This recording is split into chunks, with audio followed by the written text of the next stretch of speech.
Injection ద్వారా మోకాలు మరియు నడుము నొప్పులకు దీర్ఘకాలిక పరిష్కారం. డాక్టర్ ప్రకాష్ గుడిపూడి. సంప్రదించండి. Allied's pain and pain management centre, Hyderabad. ప్రజాభవన్లో ప్రజావాణి కార్యక్రమం కొనసాగుతుంది. వివిధ జిల్లాల నుంచి పెద్ద ఎత్తున ప్రజలు తరలివచ్చి ఇక్కడ ఉన్న అధికారులకు అర్జీల రూపంలో ఇస్తున్న పరిస్థితి.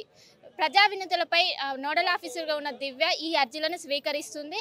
ప్రస్తుతం అంత పార్టీ ఇక్కడికి వచ్చిన బాధితులు ఉన్నారు. వారు ఏ సమస్య గురించి వచ్చారో అడిగి తెలుసుకుందాం. చెప్పండి, మీరు ఎక్కడి నుంచి వచ్చారు, మీ సమస్య ఏంటి? నమస్తే మేడం, మేము నల్గొండ నుంచి వచ్చినాం. X home guards Nalgonda Revanth Reddy సార్కి ఖమ్మం, నల్గొండ, మహబూబ్నగర్, నిజామాబాద్ ఆల్ డిస్ట్రిక్ట్స్ నుంచి వచ్చినాం. మా ఉద్యోగాలు రిమోల్లో పెట్టేసిండ్రు. హైకోర్టు ఆర్డర్ తెచ్చుకున్నాం. మా నెంబర్ల మీద, మా డిఓ కాపీ నెంబర్ల మీద వేరే వాళ్ళు ఉద్యోగాలు ఇచ్చేసిండ్రు. మమ్మల్ని వెనకడిగేసేసిండ్రు. చిన్న చిన్న కారణాల వల్ల మమ్మల్ని రిమూవ్ చేసారు. ఎవరు ఏమి చేసింది లేదు.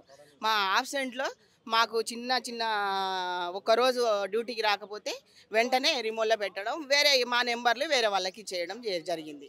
అక్కడ నుంచి మళ్ళీ మేము హైకోర్టుకు అపీల్ చేస్తే అక్కడ నుంచి ఆర్డర్ తెచ్చుకున్నాం. ఆర్డర్ తెచ్చుకుంటే మళ్ళీ మాకు రన్నింగ్స్ అని పెట్టిరు. అక్కడ రౌండ్స్ అన్ని పెట్టి మమ్మల్ని డిస్క్వాలిఫై చేసిరు. డిస్క్వాలిఫై చేసి మళ్ళీ మమ్మల్ని తీసుకోకుండా తిప్పిరు. తిరిగి చెప్పులు అరిగిపోయినాయి మేడం. మా ఉద్యోగాలు మాకు రాలేదు. అందరూ ఆల్ డిస్ట్రిక్ట్స్ నుంచి ప్రతి ఒక్క హోంగార్డ్ ఫ్యామిలీస్లో చాలామంది ఆత్మహత్యలు చేసుకున్నారు. రోడ్ల మీద పడ్డారు. బ్రతకలేక, జీవనోపాధి లేక, కూలి చేసుకోలేక, ఎక్కడ ఎన్ని ఇబ్బందులు పడ్డా కూడా మా జీవితాలకి అర్థం లేకుండా అయిపోయింది. గత ప్రభుత్వం అయితే అసలు పట్టించుకోలేదు. ఆఖరికి ఈ మెట్టు తొక్కడానికి కూడా రానియలేదు. ఈ రేవంత్ అన్న పుణ్యం అంటూ మాకు ఇచ్చిన హామీ కొరకు మేము ధైర్యం చేసి ఇక్కడికి వచ్చినాం. రేవంత్ అన్న మా ఉద్యోగాలు మాకు ఇప్పించి, మా ఎక్స్ హోమ్ గార్డులకు, మరి రిమోల్స్ అయిన వాళ్ళకి, కోర్టులో వేసుకోని వాళ్ళకి, కేసు ఉన్న వాళ్ళకి, ప్రతి ఒక్కరికి మా ఉద్యోగాలు మాకు ఇప్పించి, మా భార్య పిల్లలని, మా ఫ్యామిలీని, హోమ్ గార్డ్ ఫ్యామిలీస్ని కాపాడాలని, మా ఉద్యోగాలు మాకు ఇప్పించి మాకు న్యాయం జరగాలని మా రేవంత్ రెడ్డి అన్న మాకు మాట ఇచ్చిండు.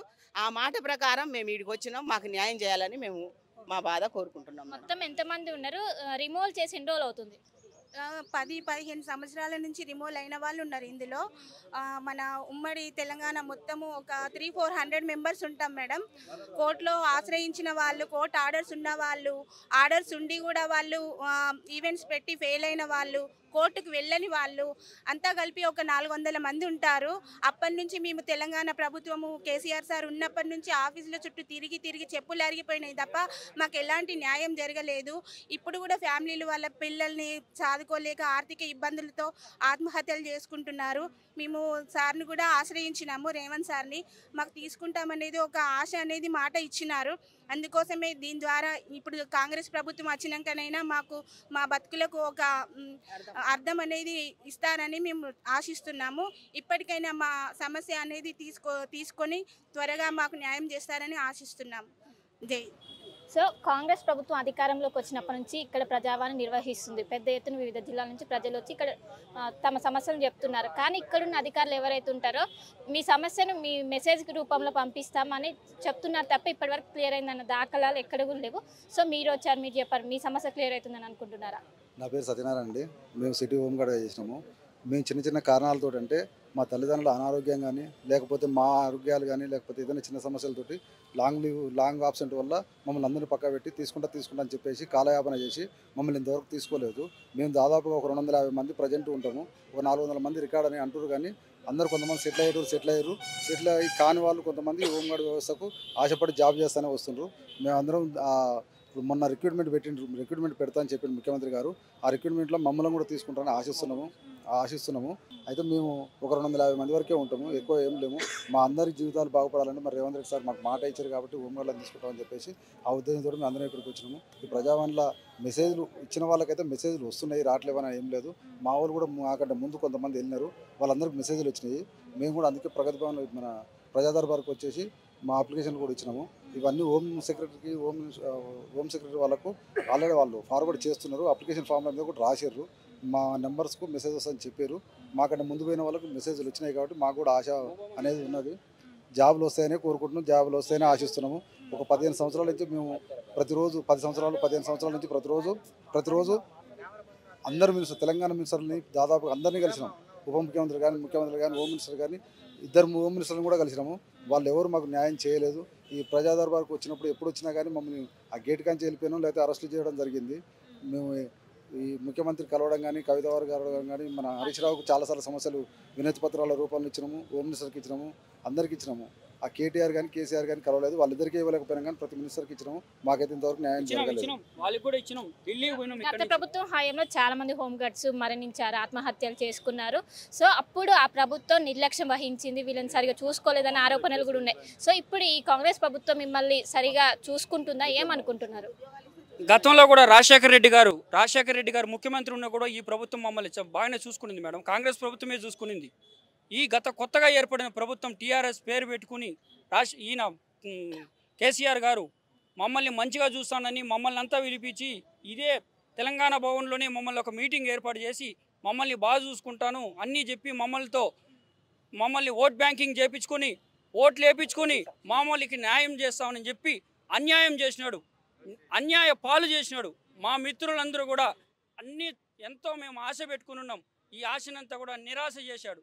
మాకు ఇప్పుడు కూడా రేవంత్ రెడ్డి సార్తో మాకు న్యాయం జరుగుతుందని, ఈ కాంగ్రెస్లోనే మాకు న్యాయం జరుగుతుందని మాకెంతో కోటి ఆశలతో ఉన్నాం. రాజశేఖర రెడ్డి ఏ విధంగా పరిపాలన చేస్తాడో రేవంత్ రెడ్డి గారు కూడా అదే పరిపాలన చేస్తారు. రేవంత్ రెడ్డి సార్ పైన మాకు ఆశ ఉంది. ఈ ఆశనే మాకు అంతస్తులు చేస్తాయని చెప్పి మాకు ఆశాభావంతోనే ఉన్నాం. జై కాంగ్రెస్, జై రేవంత్ రెడ్డి. మొదట ప్రజావాణి పెట్టినప్పుడు ముఖ్యమంత్రి ప్రజలకు అందుబాటులో ఉంటారని చెప్పారు. మొన్న ప్రతిపక్షాలు కూడా ఎవరు అందుబాటులో, అట్లీస్ట్ మంత్రులు కూడా అందుబాటులో లేరు, వీళ్ళ సమస్యలు ఏ విధంగా తీరుస్తారని కూడా వాళ్ళు అంటున్నారు. ఏమంటారు? వాళ్ళు అనగదొక్కారు మేడం. ఖాళీ మాటగా చెప్పుకొని అనగదొక్కారు. మమ్మల్ని ఏ విధంగా అనగదొక్కారో అదే విధంగానే వాళ్ళు అనగదొక్కారు. ఆ ప్రభుత్వం కూడా అదే విధంగానే అనగదొక్కింది. మాకు న్యాయం చేస్తాను ఏ విధంగా ప్రభుత్వంలో ఇదే ప్రజాభవన్లో ప్రజావేదికలో ఏ విధంగా ఒక ముఖ్యమంత్రి చెప్పారో అదే విధంగానే మమ్మల్ని అనగదొక్కారు. వాళ్ళని కూడా మంత్రులను కూడా అదే విధంగా ఆయన స్ప్లిట్ చేసుకున్నాడు. ముఖ్యమంత్రి గారు స్ప్లిట్ చేసుకున్నారు మేడం. ఎవరిని కలవలే మేడం. బాధతో, కడుపు నొప్పితో, ఆకలితో ఉన్నాం కాబట్టి ఈరోజు చెప్తున్నాము.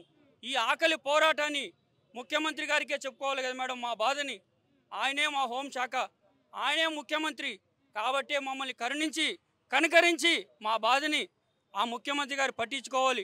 రేవంత్ రెడ్డి సారే పట్టించుకోవాలి.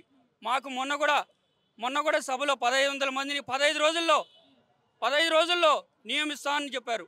ఆ ఆశతోనే ఉన్నాం మేడం. ఆ ఆశతోనే ప్రజావాణికి వచ్చి మా మిత్రులందరూ కూడా ప్రతి ఒక్కరు వచ్చి ఈరోజు ప్రజావాణిలో మా దరఖాస్తులు ఇచ్చాం. అదే మేడం. మొత్తం మీద చూసుకొచ్చి చిన్న కారణాలతో మమ్మల్ని ఉద్యోగాల నుంచి తీశారు. 10-15 ఏళ్ల నుంచి పోరాడుతున్నాం. కానీ గత ప్రభుత్వం ఏదైతున్నదో మమ్మల్ని ఇక్కడ గేట్ దగ్గర కూడా రానివ్వలేదు. కానీ ఇప్పుడు ఏదైతే కాంగ్రెస్ ప్రభుత్వం అధికారంలో వచ్చిందో మాకు పూర్తిగా నమ్మకం ఉంది. అండ్ ఇంద్రవల్లి సభలో మాకు సీఎం రేవంత్ రెడ్డి మాకు హామీ ఇచ్చారు, ఖచ్చితంగా మాకు న్యాయం జరుగుతుందని. ఎవరైతే హోంగార్డ్స్ ఉంటారో వాళ్ళ బాధ్యులు ఇక్కడికి వచ్చి చెప్తున్న పరిస్థితి మనకు కనిపిస్తుంది. కెమెరా పర్సన్ వంశీతో కలిసి శిల్ప RTV. మరిన్ని వీడియోస్ కోసం ఛానల్ ని సబ్స్క్రైబ్ చేయండి. లేటెస్ట్ అప్డేట్స్ కోసం వాట్సాప్ ఛానల్ ని ఫాలో చేయండి. అండ్ లింక్ డిస్క్రిప్షన్ లో ఉంది.